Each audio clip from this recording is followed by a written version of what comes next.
Parlons élections municipales maintenant. À moins de 24 heures de la fin des mises en candidature, plusieurs municipalités de la région peinent à trouver des candidats. Et Zachary, à quel endroit remarque-t-on le plus cette tendance? Eh bien, quand j'ai consulté le site de Élections Québec ce matin, c'est en Abitibi-Ouest qu'on retrouve plusieurs postes de conseillers municipaux ou maires qui sont vides. Et donc, vous allez voir sur le tableau dans les prochaines secondes à l'écran qu'il y a plusieurs endroits dans la région où il manque plusieurs aspirants. On parle entre autres de La Reine, Clerval, Nord-Métal, Tressesson et plusieurs autres municipalités en Abitibi-Ouest. Et si personne ne se manifeste d'ici demain, dans la fin de journée, eh bien, ces postes qui resteront vacants jusqu'aux élections du 2 novembre prochain.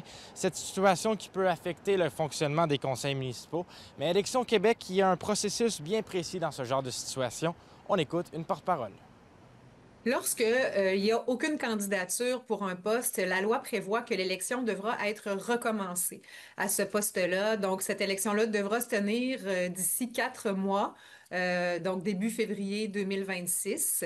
Et à ce moment-là, s'il y a toujours personne qui se présente, bien, la municipalité devra aviser la ministre des Affaires municipales qui devra voir si elle ordonne un recommencement de l'élection ou encore si elle désigne quelqu'un pour occuper le poste.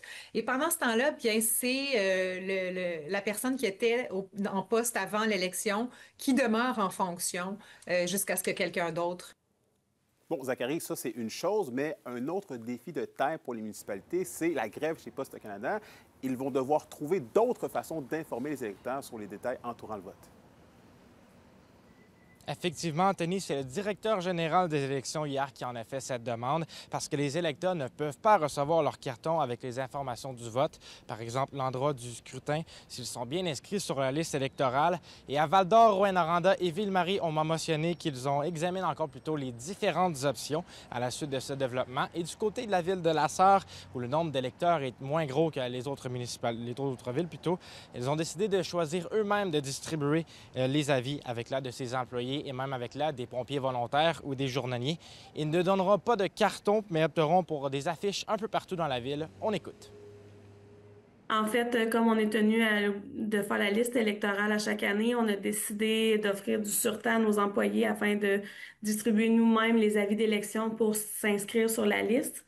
La seule affaire, c'est que les petits cartons, on va pas les distribuer pour les élections, on va faire des affiches un peu partout, des affichages en ville. Ça changera pas, sauf le vote par correspondance. Je pense pas qu'on va être en mesure de l'offrir.